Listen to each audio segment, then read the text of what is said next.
Nous allons vous inviter à suivre cette seconde partie de l'émission qui consiste à aborder de la question politique. Et abordant la question politique, nous allons certainement vous inviter à suivre cet élément illustrant le désavouement de la diaspora à l'endroit de la classe dirigeante, ce malheureux incident qui a dû se produire du côté de New York. Regardons et ensuite revenons pour l'analyse. To America, go out. Viens, Viens. Tu as voulu jouer les garçons, viens. Kills people. Donc toi, tu as voulu m'agresser. Tu arraches mon téléphone, tu as voulu m'agresser. Non, faut plus avoir peur. La police ne touche pas. Tu as voulu La m'agresser. police arrive, Ali, non, ne touche pas. La police arrive. Je vais te taper. Je vais te taper. Tu as voulu m'agresser. Sors. Tu as voulu m'agresser. Tu as voulu m'agresser. Tu as voulu m'agresser. Viens ici. Comment te chasses? Tiens, rigolo, c'est au Gabon où tu joues le con, c'est pas ici. C'est au Gabon où tu joues le con. Touche encore mon téléphone, si tu peux. Touche encore mon téléphone. Touche mon téléphone. Touche mon téléphone. Ne touche pas, le rue Monet. Regarde le rue pas sortir. Mon téléphone. Touche mon téléphone. Je te casse la gueule tout de suite. Ne touche pas. Le rue pas sortir, on dit. Tu as osé prendre mon téléphone. Toi, tu me connais, toi. Tu me connais. Tu me connais, toi. Tu penses qu'au Gabon, vous menacez les autres, tu peux venir me menacer ici? Qui vous a menacé? Regardez ce que vous faites. Attends, on appelle la police. Il va filmer. Ça va le soin de mes filles. Toi, tu as osé me menacer, toi, tu me connais. Tu me connais. Mais tu es un compatriote, pourquoi tu commences à m'attaquer, toi, d'abord? Tu es content qu'on tue tes frères au Gabon? Qui est mort au Gabon? Qui est mort au Gabon? Qui est mort au Gabon? Donc tu nies que les gens ne sont pas morts au Gabon? Tu oses nier? Tu n'as pas honte? 300 morts au QG de Ping, tu trouves ça normal? Hein?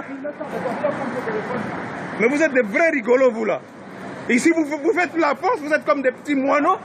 Vous êtes comme des petits moineaux ici aux États-Unis. Hein?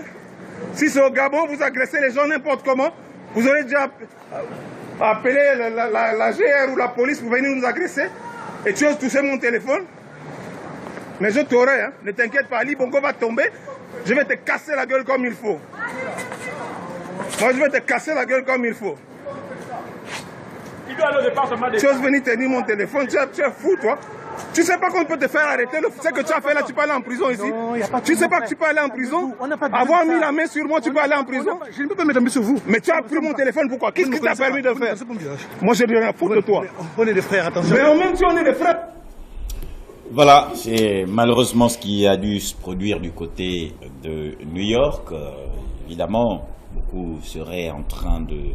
On se rappelle, hein, notre ami Franck Mengue peut nous avoir signifié de tout ce qu'il pourrait y avoir comme menace. Il faudrait déjà vous l'annoncer, amis téléspectateurs. Il se pourrait qu'après cette émission, que vous ne nous retrouviez peut-être plus lundi. Nous vous invitons à réagir, c'est tellement une analyse. Ouais, je dois avouer que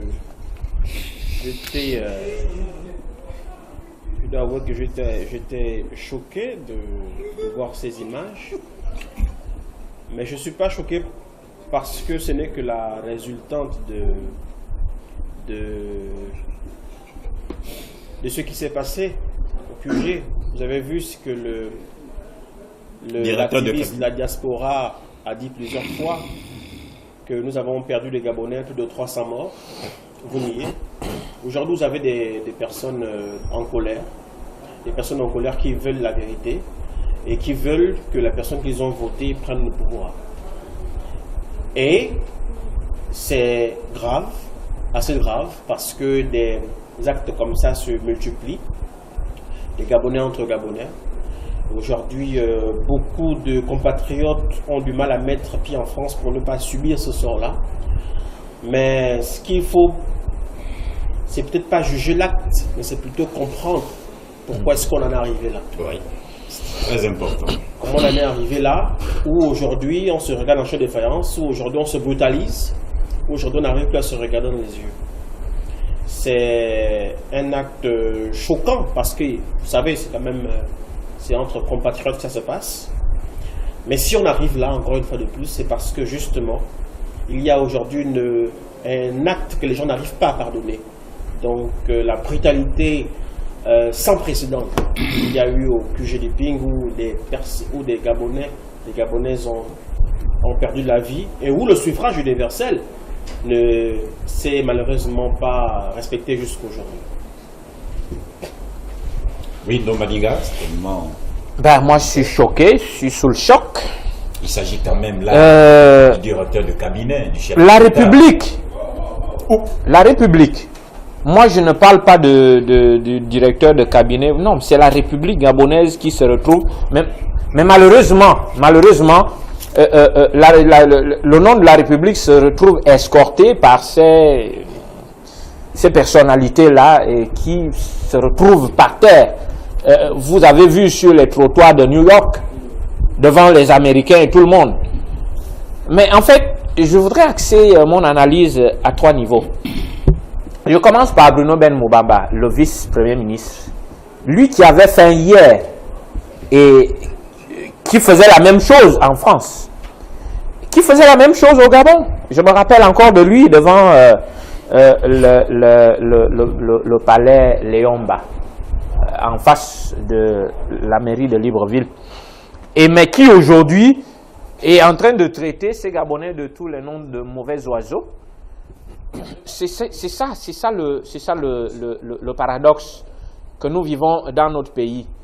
Mais M. Bruno Ben Moubamba et tous ceux qui pensent comme vous, vous qui avez l'habitude de dire que le Gabonais est passif, est amorphe et tout le reste, je pense qu'après cet élément, vous ne serez plus tenté de dire la même chose. Le Gabonais réagit quand il faut, et là le Gabonais a réagi.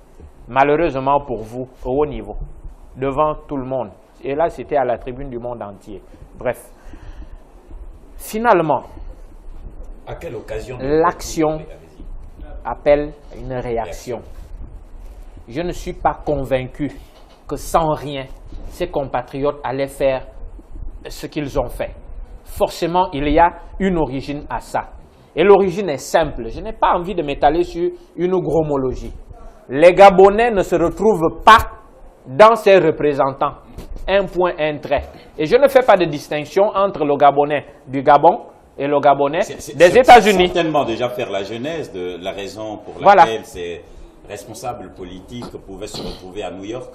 Mais parce que le peuple a tranché depuis août dernier. Et malheureusement, ceux qui ne veulent rien comprendre insistent à confisquer. Nous avons un téléspectateur en ligne. Permettez-nous de le recevoir. Oui. Oui, bonsoir. Monsieur Ndombadinga, poursuivez votre propos, s'il vous plaît. Alors donc, je suis en train de terminer même, parce que là, ça se passe de commentaires. Je risque même de dire ce qui n'est pas valable. Alors, un instant, nous allons recevoir ce téléspectateur. Bonsoir, et veuillez vous éloigner quelque peu de votre poste récepteur. Je tiens à dire à M. Ndombadinga que je ne sais pas pourquoi vous êtes choqué par rapport à ces images. Moi, je trouve qu'on devait être choqué de voir des centaines de Gabonais massacrés le 31 et voir les corps des Gabonais dans du sang, au lieu d'être choqué pour ces images. Parce que là, ce n'est que le commencement. Les règlements de compte vont se faire au Gabon une fois que Dieu va ramener les choses telles qu'elles doivent être. Là, ce n'est que le commencement. Il commence à peine à payer tout ce qui s'est passé. Et je tiens à dire que le Gabon, il va devenir comme le Rwanda, où il y a eu le massacre entre des ethnies. Parce que qu'est-ce qu'on remarque? On remarque qu'il y a certaines ethnies, ou bien il y a une province qui a tendance à jouir des bienfaits du pouvoir. Donc moi, je tiens à dire que ce n'est que le commencement des règlements de compte. Merci, monsieur. Madame, revenez quand vous le pourrez, si cela pouvait être possible. Oui, je voudrais terminer pour dire que je suis choqué, pas parce que... Non, je suis choqué parce que c'est ne l'image de la soyez pas République. choqué, je comprends l'émotion. Non, la République est chère. Recevons ce téléspectateur. Bonsoir, et nous vous écoutons. Oui, bonsoir, vous êtes en direct. Veuillez vous exprimer, s'il vous plaît. Allô? Monsieur, vous êtes en direct, bonsoir. Bonsoir. Je voudrais participer à l'émission. Bon, je suis en direct. Vous y êtes. Moi, je veux juste comprendre une chose au niveau des Gabonais. Juste une chose. Regardez, bien depuis les années la politique de Omar. Billy Bizé a déshabillé son recteur au niveau de l'université. Aujourd'hui, il gouverne. Baobam l'a fait autrement. Il a gouverné. Aujourd'hui, on nous présente le chef de cabinet qui est en train de se molester. Ces mêmes personnes, on va les voir demain venir gouverner avec ces personnes-là. Il a fait vision à M. Ben Mbamba. J'ai vu comment M. Ben Mbamba a investi ici à l'Assemblée. Je ne l'ai pas vu flasher une institution où encore personnellement, Ginzuba Damo, je dis que se retrouve à se frotter les mains, encore qu'il veut maintenant revenir parce qu'il a désormais faim. Mais le réel comportement des Gabonais, c'est quoi? Est-ce que vraiment il agit pour l'intérêt de la nation ou bien il agit pour lui-même? C'est cette chose que je n'ai pas encore compris. Et comme je n'ai pas encore compris cette chose, il y a juste une chose que j'ai compris. C'est que le Tout-Puissant n'a pas encore décidé de changer les choses dans ce pays. Lorsque lui-même va décider de changer les choses dans ce pays, il va venir le changer. Parce que nous, les Gabonais, nous ne sommes pas capables, nous ne pouvons pas encore le faire. C'est votre avis que vous émettez par rapport à la situation, mais il faut tout de même se rappeler, chers consultants, que ces derniers étaient à New York dans l'optique de représenter le Gabon. C'est ça le problème. D'accord, mais pourquoi en arriver à ce niveau? Il est vrai que nous avons connu des situations fâcheuses au pays, mais quant à une représentation du pays par des responsables politiques, la diaspora devrait tout de même avoir une certaine tenue. Avant votre réaction recevant ce téléspectateur. Bonsoir madame, ou bonsoir monsieur. Allô? Oui monsieur, bonsoir. Bonsoir. Nous écoutons. Vous avez dans toutes ces choses-là, mais Epine qui dort, Epine c'est un dormeur. Donc on ne croit plus, on n'y croit plus. Epine c'est un grand dormeur, c'est tout. Ce que vous avez à dire n'est peut-être pas une incitation, un soulèvement, mais bon, nous comprenons tout de même votre courroux, votre souhait. Un autre téléspectateur est-il en ligne? Oui, bonsoir, nous vous écoutons, vous êtes en direct. Oui, vous savez, c'est quand même regrettable parce que l'UNEDG qui a l'habitude de dire que le Gabon va bien. Je pense que ça c'est la preuve. Il y a un Gabon qui va bien quand on voit ce genre de choses. Parce que, je ne sais pas, les journalistes qui vont souvent parler, aller assister à ces conférences, doivent lui demander que voilà le Gabon, que le Gabon va bien. Comme l'a dit quelqu'un quelque part, on ne peut pas comprendre que quand on voit de telles réactions vis-à-vis des autorités, on voit notre équipe nationale qui joue, les Gabonais applaudissent quand on bat l'équipe nationale. Je pense que eux, qui sont de l'autre côté, doivent quand même comprendre qu'il y a problème. Il y a un problème dans ce pays. Chercher à cacher la vérité, le Gabon va bien. Voilà les preuves. Voilà les preuves. Voilà les conséquences de ce qui se passe. Heureusement, moi je n'ai rien contre le décès d'Ali Bongo en tant que Gabonais, mais je pense que les gens qui devaient assumer ce qu'il a assumé aujourd'hui sont Bourhan Toué et le président de la FENAP. Ce sont eux qu'on devait bastonner comme ça. Ça, honnêtement, cela, parce qu'on ne peut pas comprendre, je ne peux pas comprendre comment des magistrats, à leur niveau, peuvent violer la loi. La loi n'est pas respectée. Un magistrat diplômé va violer la loi pour aller mettre un échoué à la place d'un admis. Voilà les conséquences. Lui, il est venu assumer ça. Mais les deux personnalités, Bourhan Toué et Bogué là, ce sont ces deux personnalités-là qu'on devait flouer de cette manière-là. Nous vous écoutons, nous comprenons votre courroux. Ce sont là des situations vraiment fâcheuses qui expriment des accords, un message fort. Non, un message fort. Avant, s'il vous plaît, un autre téléspectateur souhaiterait réagir. Nous l'écoutons. Allô? Monsieur, bonsoir. Bonjour. Vous rigolez quand vous voyez un voyou en plein New York en train d'adresser un Gabonais. Ça vous fait vraiment rire. Mais moi, j'ai très honte pour le Gabon. Il y a plusieurs manières de manifester son mécontentement. Mais lorsqu'un voyou, vous appelez ça diaspora. Ça, c'est un bandit qui est à New York. Merci, j'ai honte. Quelle honte, certainement. Quelqu'un d'autre, M. Ndombadinga souhaiterait réagir sur... Oui, la question a été posée là pour trouver justement une justification à ce genre de comportement, étant donné que justement les personnalités qui ont été froissées étaient là-bas pour représenter l'osso de la République. Alors, justement, lorsqu'on veut... comme Bruno Ben Moubamba, taxer les gens de voyous, ceux qui ternissent l'image du Gabon, j'aimerais bien dire, qui réellement ternit l'image du Gabon? Nous, quand je dis nous, population gabonaise, nous avons dit non. Nous avons plébiscité quelqu'un d'autre. Ben, si vous insistez, qui est le voyou à ce niveau-là? Le loupard, c'est justement celui qui insiste à la place d'autrui. Et les conséquences qui en découlent se représentent dans ce que nous sommes en train de voir aujourd'hui. Et c'est ça le problème. Ben, il faut assumer. Monsieur Zakari Mimbuto, à un moment donné, parlait de « j'assume », mais que ces gens-là assument. On ne prend pas de force ce qui appartient à autrui.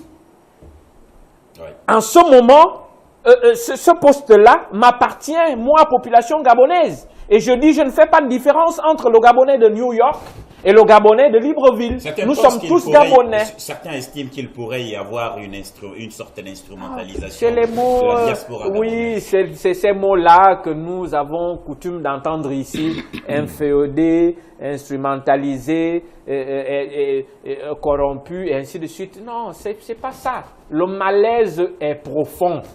Voici le témoignage d'un malaise profond sévissant l'État gabonais.